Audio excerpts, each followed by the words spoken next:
There's a saying among men, and most here will agree with me, that goes like this: the promise of sex has taken me to places not even a gun to my head could take me. Bad parties, bad nights out, crossing rivers by canoe to see my sweetheart, climbing mountains. Well, there you have it, right? This is the kind of story that started as a tragedy and, because it ended well, turned into a meme. Roberto was invited by his friend Tao to go on a New Year's Eve hike in Campina Grande do Sul, in the metropolitan region of Curitiba, on December 31st. She wanted to see the sunrise there, so they went, they saw the sunrise, and they took some pictures on January 1st. Then they started to return from the peak. Roberto and Tao were alone, but there were other people in other groups descending with them. And that's when Roberto started to feel unwell. Then a guy from another group told Tao not to abandon the hike. Quote, he told her not to leave him alone. So he said to her, "We'll go down and you go down with him at a slower pace." This group went down, and when they arrived at the campsite, Tawane was already there without Roberto. She asked the young man if he hadn't seen Roberto there, if they hadn't helped Roberto down. At that moment, the young man told her that because of her irresponsibility, they would have to go back and look for Roberto. That's when they went back to the trail, but they didn't find Roberto anymore. They contacted the fire department, notified Roberto's family that he was missing, and the search began. After more than 50 hours missing, sleeping and freezing in the woods, he finally appeared, and the case had a peaceful resolution. Fortunately, he was attended to, reunited with his family, and he commented that he had fainted, covering himself with leaves at night to avoid getting cold, and that he slipped and fell into a stream, having to hold onto the rocks to avoid being swept away by the current. The guy did it was practically an intensive Rambo training course. He went from Roberto Beto to Rambo, man. Impressive. On the other hand, the so-called friend, quote me here, right? Commented that she actually left him behind because she saw that there were more experienced runners and she wanted to move forward with those more experienced runners who shared her lifestyle. So she abandoned her friend to live in the moment, to live the experience, right? To be with more experienced people and runners. The guy was left behind, she thought. Well, there are people even further behind him, he may take longer, but he'll arrive. Well, and he didn't arrive. The somewhat cold tone and indifferent face, as she described his disappearance, started to generate suspicion, right, folks? Wow, she's his friend, she's not even emotional when she talks, that's just how it is. I preferred my lifestyle to being in the company of my friend, I left him behind, but well, if something happens, it will be God's will, her word, okay? What helped this story become a meme is that the guy's name is Roberto, but he's known as Betinho by his friends and family. Then the guys say, Betinho, Betina, Beta. There you go, Beta of the mountain, man. Yeah, right? We have the first red pill of the year. So, guys, let's go. I want to question a few things here, right? A big question mark about Betinho's intentions when he went up the mountain with his sweetheart. He left behind conventional parties, conventional nightclubs, and conventional friends to do something exceptional with a single sweetheart. I'm going to convince myself that the intention was friendship, to spend New Year's Eve, to see the sunrise with a woman on top of the mountain. You're kidding me, right? Of course, the guy was driven by the promise I mentioned at the beginning of the video, which we men unfortunately end up being driven to extremes by because of this kind of promise, the promise of sex, of the experience with a woman. Our brother Betinho is the first applied disciple of Piton's philosophy. Everything in this life depends on how much you want someone. So let's relativize this friendship thing as if it were childhood friends, because in reality it's much more likely. The whole hike was like a date for them, a chance encounter. And then, halfway there, well, this guy isn't like he looks in the photos, he's kind of weak on the trail. I saw some more experienced guys running, oops, I'll stick around, take advantage of the new year to make new friends and maybe something will happen. In other words, give chance to bad luck, let chaos and life take its course. What if I end up meeting someone more interesting than him and he just stays as a friend or in the friend zone? So people talk as if it were a childhood friendship, But hold on only a minute, right? It's not like that. The guy tried his luck with a colleague, the chemistry in person wasn't there, and she moved on to someone else. Oh, everything will be alright, right? You're feeling a bit uneasy, but you'll get there. Just keep going downhill. He kept going downhill, wrong. You know how it is, right? You know, today our friend Roberto would be better off than on the Piranha Peak with a stranger, training, focusing on himself, and using the advice coupon on the website. Groff, you thought Ed wouldn't see this, didn't you? Use the coupon code advice on the Grove website. Get your combo of whey protein, creatine, and pre-workout, and start the year off right the right way. Alright, buddy? Grab your whey protein, focus on yourself, because this year is for the patient and the consistent. Alright, now, there's something about the Brazilian mindset that I can't understand.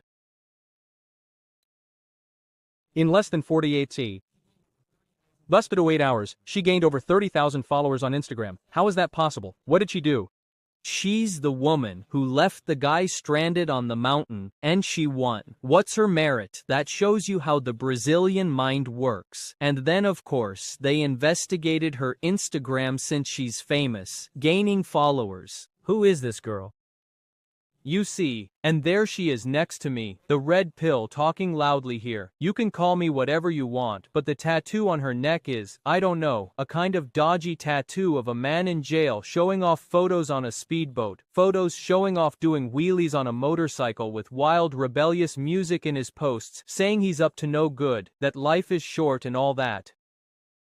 And then, a man, the girl, according to the immutable and timeless codes of masculinity, is a walking red flag, bro. My god, the girl is acting like a total bad boy on her profile. I didn't say she is, I said she's inspired by that kind of aesthetic, and then the guy goes and, I mean, is it possible to be like Vitinho? No way, man. Instead of hanging out with his friends from the groups he was used to, he went out with a female colleague to try and hook up with her in the mountains on New Year's Eve, celebrated the new year next to her, and get her. And the second mistake, besides that, is still hooking up with a girl with a completely different profile from his lifestyle, way of presenting herself. Everything, and that's it, right? Nothing's left, gentlemen. The man who can't control his libido, so that's how it is nowadays, right? You can't let your guard down and end up falling into obvious traps like this one. Now, at this point in the video, consider all the signs I mentioned throughout this video. Many commented, see, Nike, see, Nakashi. Nowadays you can't trust women and all that. Id, Nadi, Bai, Nabide. Man, look at the number of mistakes this guy made and the signs he ignored. How can you blame all of that on women, society, and everything else? The guy ignored red flags because of the promise of getting lucky. And this happens every day, man. She's a friend from work of so-and-so, who's a real go-getter, but he's always there. Hey beautiful, give me your number. Going to work today. I'll take you. No. Quote.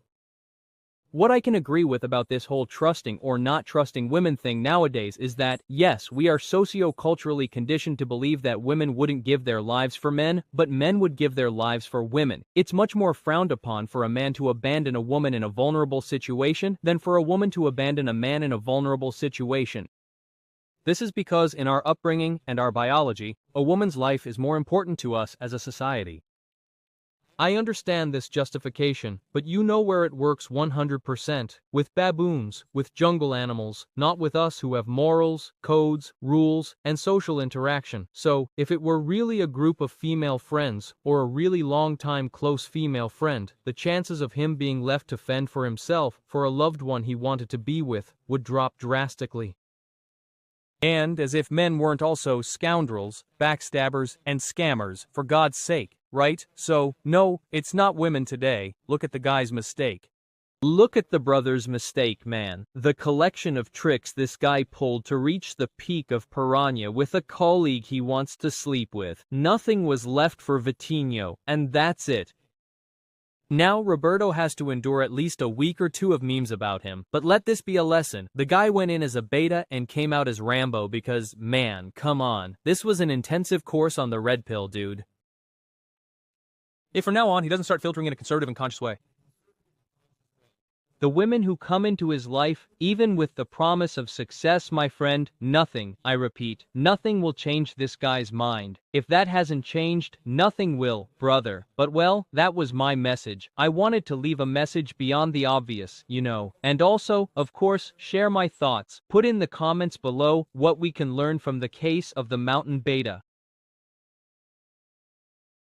In fact, he could even have started as an alpha survivalist, like starting out a loser and ending up a dominant man.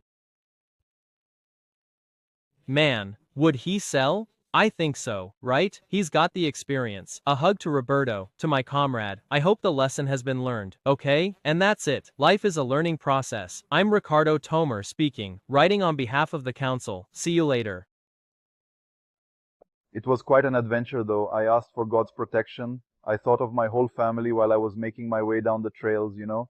During the course of those 5 long days, I very nearly broke my knee. I actually jumped right off a massive waterfall that was over 30 meters high, and I was always asking the Father for his protection. And after I had finished jumping off that waterfall, I just kept on swimming down the river, right? I'd find the biggest rocks. I climbed up on the big rocks so I could get a view of what lay ahead. So I just kept moving along, and in the evenings, right around 4 o'clock, I would start to hear crickets. So that was how I knew it was getting much closer to nightfall. Then I would throw myself down near a cave or deep in the brush where there was some tree cover, right? Just to avoid catching the rain because it was really raining a lot. So I carried on going, spending the nights inside those caves and cutting pieces of leaves to cover myself. I gathered plenty of leaves to cover myself to warm up a little. I hit a strong current. There was one time I tripped right on the rocks and fell into the rapids. I crashed hard. That was the moment when I actually lost a part of my boot, my glasses. I went more than 1.5 kilometers down that current, slamming against the rocks, but asking for protection the whole time. I went under, but I can swim, right? But in that current, I really went under. So that is just how it is. And I kept on going. Then came the second part, when I finally found him today, ending up finding all the folks there. I got close to another waterfall, only this one was much bigger than the one I had jumped before, and I said to myself, if I try to jump here, I will die. Then I looked over to the left. There were some structures that the people had built for these waterfalls. I climbed up on those structures. I saw a wooden bridge there, and I followed along that wooden bridge all the way to the end. And that was when I found a small country house where I met some people right there, and I asked for help, asking for rescue. Then the police showed up and the firefighters arrived. Then they gave me all the assistance. But at every moment, I thank everyone, you know, who were really involved in providing all the protection right there. You really have no idea at all, right? In these long 5, maybe 6 days, regarding what I actually ate, it was just a single plum on the 31st and a few grapes. And then as for finding something to drink, it was really just the water from the waterfall as well. I would grab the bottle that I had with me there, fill it up a bit from the rounder rocks where the water was splashing down, and at least it came a bit more filtered without debris because there were lots of mosquitoes in the waterfall I was using. So I'd take that filtered water and drink it. I never filled the bottle so it wouldn't weigh me down.